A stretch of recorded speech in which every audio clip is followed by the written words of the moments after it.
Clear करना चाहते हैं, मत को ये समझे कि पार्टी के हक में जलसा है। ये आवाम के लिए हम सड़कों पे उतर आए।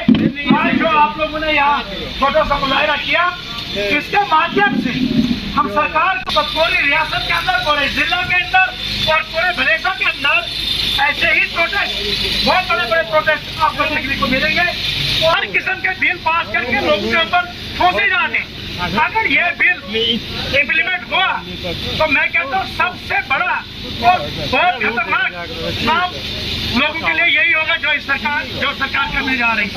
मैं आज के वसादत से गवर्नर इंतजामिया से अपील करता हूँ, फौरन से फौरन इस बिल को वापस करें। वापस नहीं किया तो रियासत जम्मू कश्मीर के हालात बदल जाएगी। रियासत जम्मू कश्मीर के अंदर तमाम जितने भी पार्टियां हैं, जितने भी पॉलिटिकल लीडर हैं, उनको मैं सब तमाम को अपील करता हूँ, एक होकर हम जेलों के लिए तैयार हो जाएंगे, हम मरने के लिए तैयार हो जाएंगे, हम शहीद हो जाएंगे और किसी गरीब पर जुल्म करने नहीं देंगे।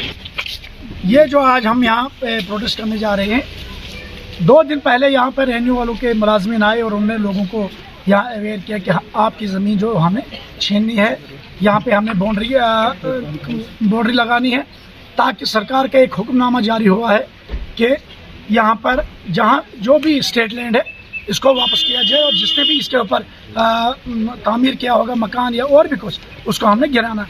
और अगर आप जल्दी इसको नहीं गिराओगे तो बज़रिया पुलिस को गिराने के बाद जो भी इसका खर्चा आएगा वो भी उस ज़मींदार से ही हमें वसूल करना है।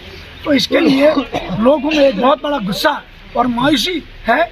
अगर ये हुक्मनामा वापस नहीं लिया तो पूरे लोग लेडी जेल से उतरेंगे और इस चीज़ के लिए अगर उनको शहीद भी होना पड़ेगा वो पीछे नहीं हटेंगे। ये बहुत गलत है और काला कानून है। इस काले कानून के लिए हमारा हक, हमारी जमीन, हमारी जमीन।